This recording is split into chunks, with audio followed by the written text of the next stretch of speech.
turn it over to Ms. Smith, our internal auditor.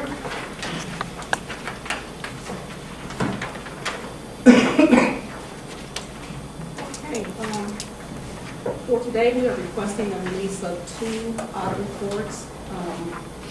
The first report that we're going to provide an overview over is the Office of Internal Audit's review of the SES internal control. I'm sorry, the SES program of internal controls.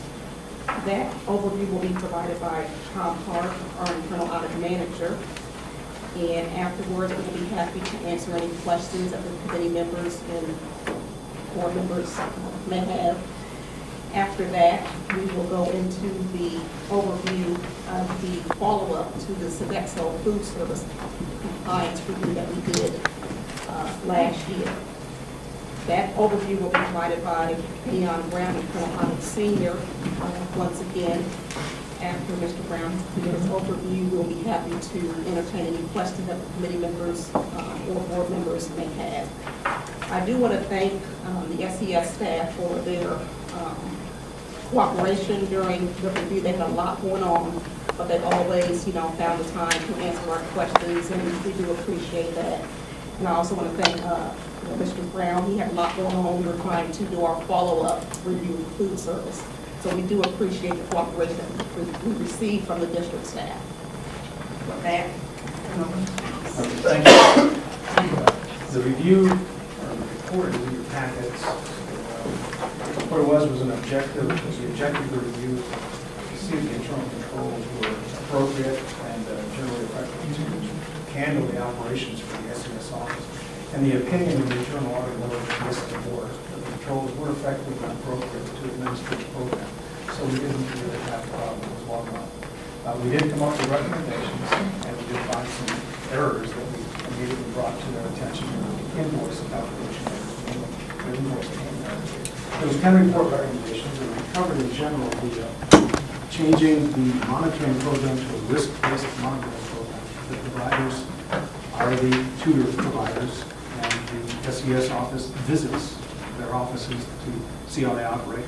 We recommended they utilize their manpower a little better by going to the higher risk on a more frequent basis and stratifying the work that way. what was the Excuse me. How often? How often? They went there several times a year, but they covered all that list. What we were recommending is to increase the frequency, and this is at all sites, not just at the providers' site.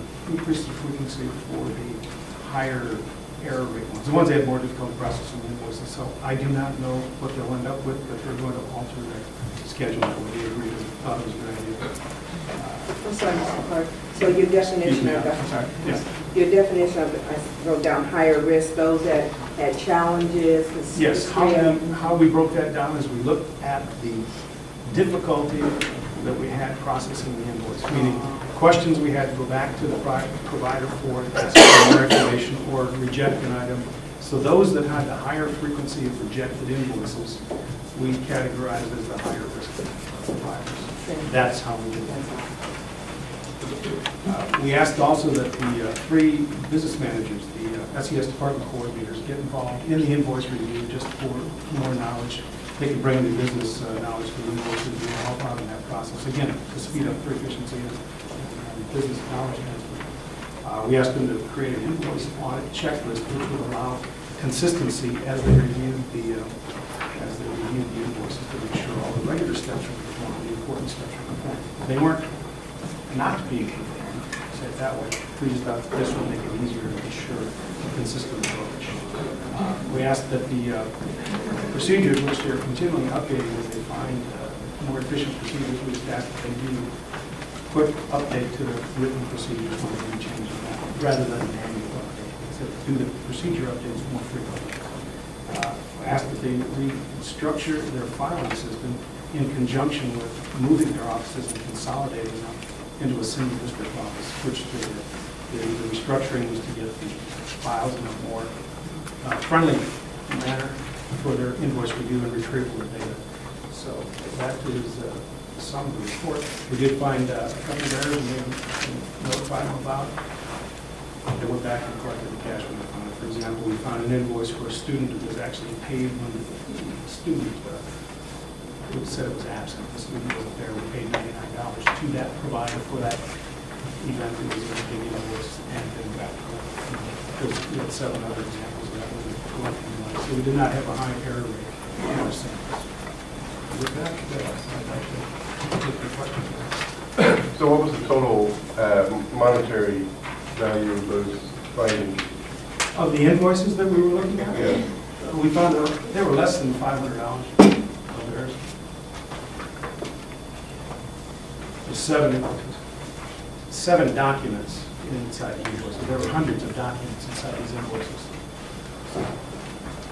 Very low error rate.